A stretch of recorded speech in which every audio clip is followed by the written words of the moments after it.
मैं क्रोध से अत्यंत पीड़ित हूं। मेरा पूरा जीवन क्रोध में ही नष्ट हुआ जा रहा है। इस दुष्ट क्रोध का त्याग करना चाहता हूं। आप ऐसा आशीर्वाद दें कि यह क्रोध रूपी शत्रु सदा के लिए भस्मीभूत हो जाए।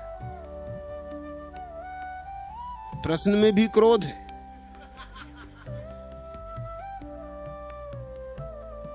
दुष्ट क्रोध, क्रोध रूपी शत्रु। ऐसा आशीर्वाद दें कि सदा के लिए भस्मीभूत हो जाए।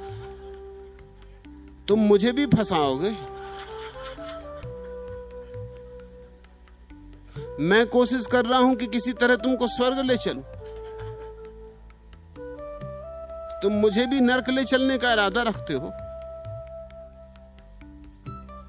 और क्रोध इतनी कोई आसीन बात नहीं कि किसी आशीर्वाद से मुक्त हो जाओ।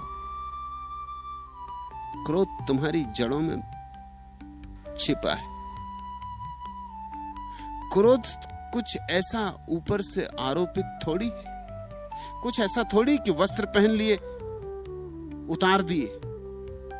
क्रोध ऐसा है जैसे तुम्हारी चमड़ी छीली जाएगी, पीड़ा होगी, कष्ट होगा, खून बहेगा, और फिर तुम जन्म भर अगर क्रोध किए हो, जीवन भर अगर क्रोध किए हो, तो तुम्हारे रग रग में समा गया होगा। तुम्हारे उत्तर से जाहिर है। तुम्हारा प्रश्न जो नहीं कह सकता था, वो तुम्हारे प्रश्न की भाषा ने कह दिया है। मैं समझा तुम्हारी पीड़ा को, मगर इस क्रोध से छूटने का उपाय इस क्रोध का त्याग नहीं है। त्याग कैसे करोगे? ये कोई चीज थोड़ी है कि छोड़ दी। ये तो तुम ही हो। तुम क्रोध रूप हो गए हो। ये तुम्हारे रग रेसे में व्याप्त हो गया है। तुम्हें सजग होना पड़ेगा। तुम क्रोध को अपने जीवन चिंतन का आधार न बनाओ। तुम ध्यान में उतरो। ध्यान तुम्हें सजग करेगा। ध्यान तुम्हें क्षमता देगा कि क्रोध दिखाई पड़ने लगे। क्रोध चलता है इसीलिए कि हम मूर्छित हैं। क्रोध मूर्छा का ही अंग है। तुम्हें पता ही तब चलता है जब क्रोध आ भी चुका, जा भी चुका, उपद्रव हो भी चुका। पीट चुके पत्नी को,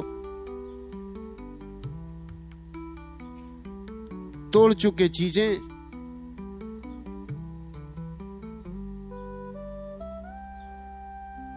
मारपीट हो गई, हाथ में हथकड़ी डल गई, अदालत की तरफ चले, तब तुम्हें ख्याल आता कि फिर हो गए।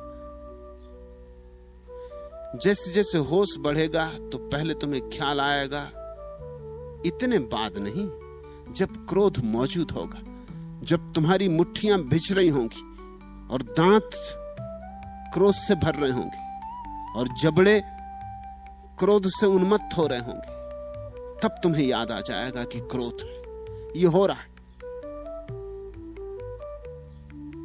फिर और गहराई बढ़ेगी बोध की, तो क्रोध आने वाला है।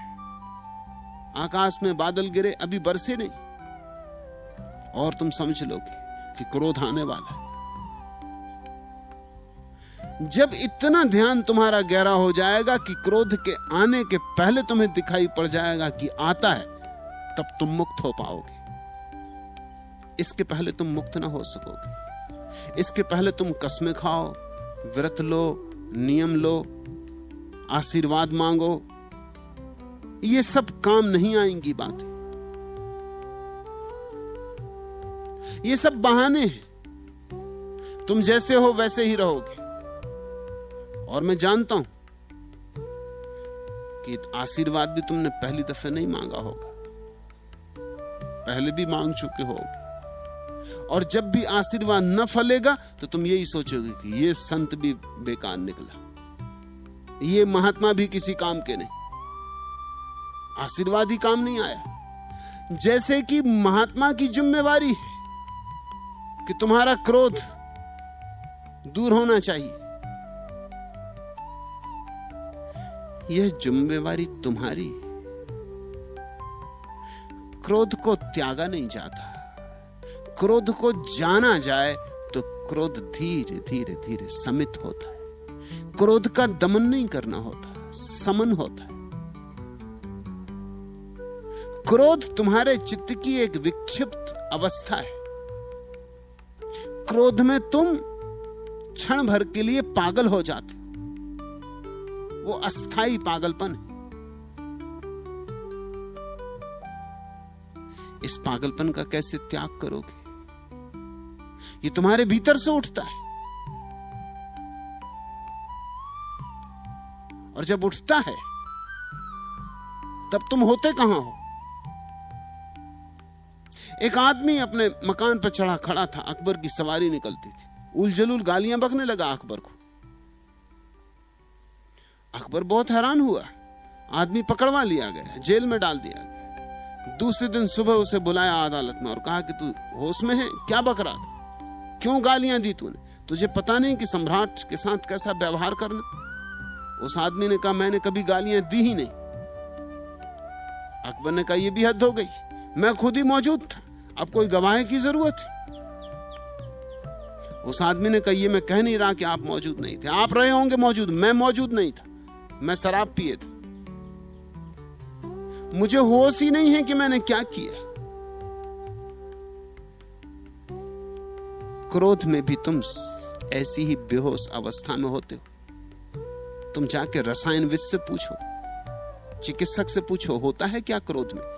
तुम्हारे खून में, तुम्हारे भीतर से विष की ग्रंथियां हैं, वो विष को छोड़ देती, तुम्हारा सारा खून विषाक्त हो जाता।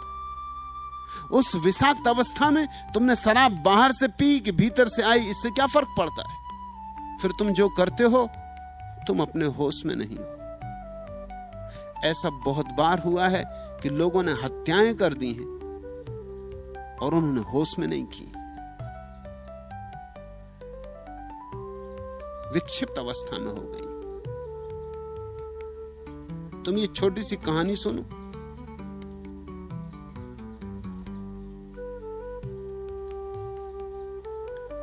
भोज में आए लोगों की सेवा टहल करते हुए गांव के नाई छकोड़ी ने जब सुना कि इस बार की तीर्थ यात्रा में ठाकुर बारिस्टर सिंह क्रोध का त्याग कर आए हैं, तो उसे बड़ा आश्चर्य हुआ। मित्रों मुसाहिबों से घिरे बैठे गर्वोन्नत ठाकुर साहब के पास पहुंचकर छकोड़ी ने अत्यंत विनम्रता पूर्वक कहा, मालिक, इस बार की तीर्थ यात्रा में आप क्या त्याग कर आए हैं? क्रोध। छकोड़ी, हमने अब जीवन भर के लिए क्रोध त्याग दिया है। सहज शांत वाणी में ठाकुर साहब ने कहा, धन्य हो, चारों धाम की यात्रा, 4 गांवों का भोज और क्रोध का त्याग, बड़े महात्मा है मालिक आप। कहता हुआ छकोड़ी अपने काम में जा लगा।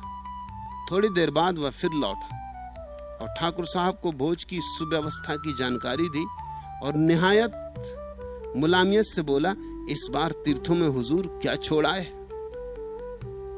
ठाकुर साहब ने छकोड़ी की तरफ सीधी आंख देखते हुए सधी आवाज में जवाब दिया, क्रोध, हमने क्रोध छोड़ दिया है। वाह वाह मालिक, कितना बड़ा त्याग किया है आपने, धन्य है आप। और वह फिर भोज स्थल की तरफ को चल दिया।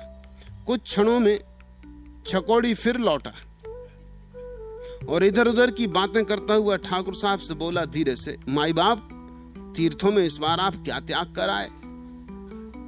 नाई को घूरते हुए ठाकुर साहब बोले, अभी तुझे बताया है कि हम क्रोध छोड़ आए।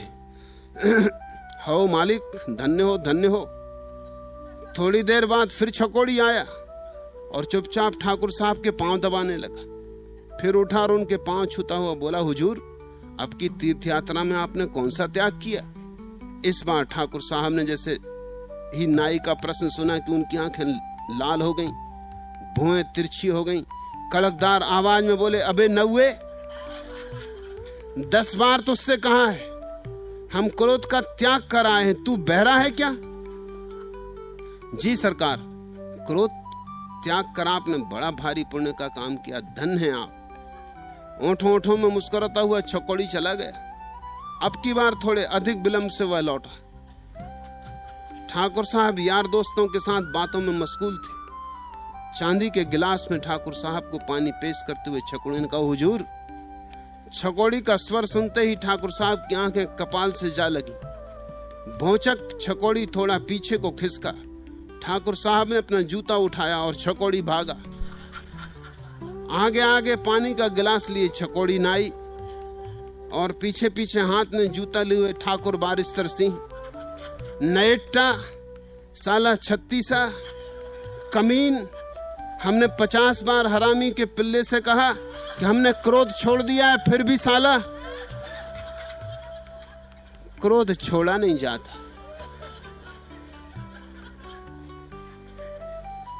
क्रोध समझा जाता है। छोड़े कि ऐसी ही झंझट में पड़ोगे। क्रोध समझो, क्रोध के प्रति जागो, क्रोध को पहचानो, उसकी फैली हुई जड़ों को खोदो और पहले से ही निर्णय मत लो कि क्रोध बुरा है। अगर निर्णय ले लिया तो जान ना सकोगे। जब निर्णय ही ले लिया तो फिर जानोगे कैसे?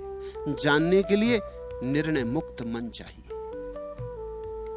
भूल जाओ ये कि शास्त्रों ने कहा है कि क्रोध शत्रु है।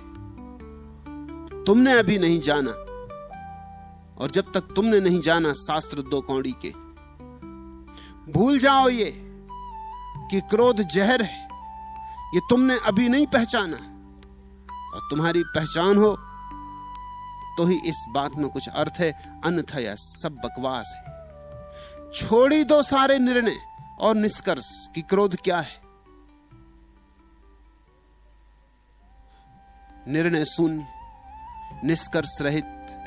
तुम्हारे भीतर जब क्रोध उठे तो उसे देखो जैसे आकाश में उठते बादल को कोई देखता है। न अच्छा न बुरा, न पक्ष न विपक्ष। सिर्फ पहचानो क्या है क्रोध, क्या है। धीरे धीरे